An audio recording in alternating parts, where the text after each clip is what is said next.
Hi! నమస్తే. Welcome to my channel. This is Satyaram అండి. ముందుగా అందరికీ దసరా శుభాకాంక్షలండి. మీకు, మీ కుటుంబ సభ్యులకు అందరికీ కూడాను దుర్గామాత ఆయురారోగ్యాలు ఇచ్చి ఆవిడ చల్లని దీవెనలు మీ మీద ఉంచాలని జెప్పేసి నేనైతే ఆ మాతని కోరుకుంటూ ఉంటానండి. ఈరోజు మా ఊరు నుంచి సారైతే బయలుదేరింది.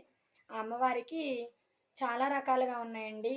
బూర్లు, గారెలు, గోరుమిటీలు, గజ్జికాయలు, సున్నుండలు, అరిసెలు, చిలకలు, పొంగులు, రవ్వుండలు, జంతికలు, మైసూర్ పాకు, మడత కాజా, చాలా స్వీట్స్ అయితే పట్టుకున్నారండి.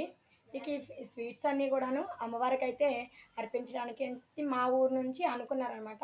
మేము అమ్మవారికి సారైతే పెట్టుకుంటామని చెప్పి అనుకున్నట్టుగానే ఊరూరంతా తరలిందండి. కాకపోతే ఏంటంటే వర్షం అలా మార్నింగ్ నుంచి పడతానే ఉంది. సారి ఊరంతా తిప్పినంత సేపు కూడాను వర్షం పడతా ఉంది. కాబట్టి సారి కనిపించలేదు జనాలకి. సారి కనిపించకుండా గొడుగులైతే ఎక్కువ శాతం కనిపించాయండి. గొడుగులో మూసుకొనున్నారనమాట. ఎక్కడ తడిసిపోతాయో, తీపి పదార్థాలు కదా! తడిచిపోతాయని చెప్పేసి గొడుగులతో అయితే వచ్చారు. సో, నాకైతే చాలా హ్యాపీగా ఉందండి. ఈ దసరా చాలా ఆనందంగా ఉంది. దసరా మహోత్సవంకి భవానీలు గూడా చాలా ఎక్కువ భారీగా ఏశారండి మాలైతే ఈ సంవత్సరం.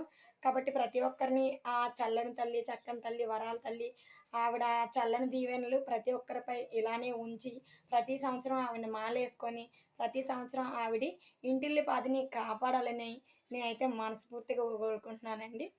మా వన్స్ అగైన్ అందరికీ హ్యాపీ దసరా శుభాకాంక్షలు. ఓకేనా ఫ్రెండ్స్? బాయ్.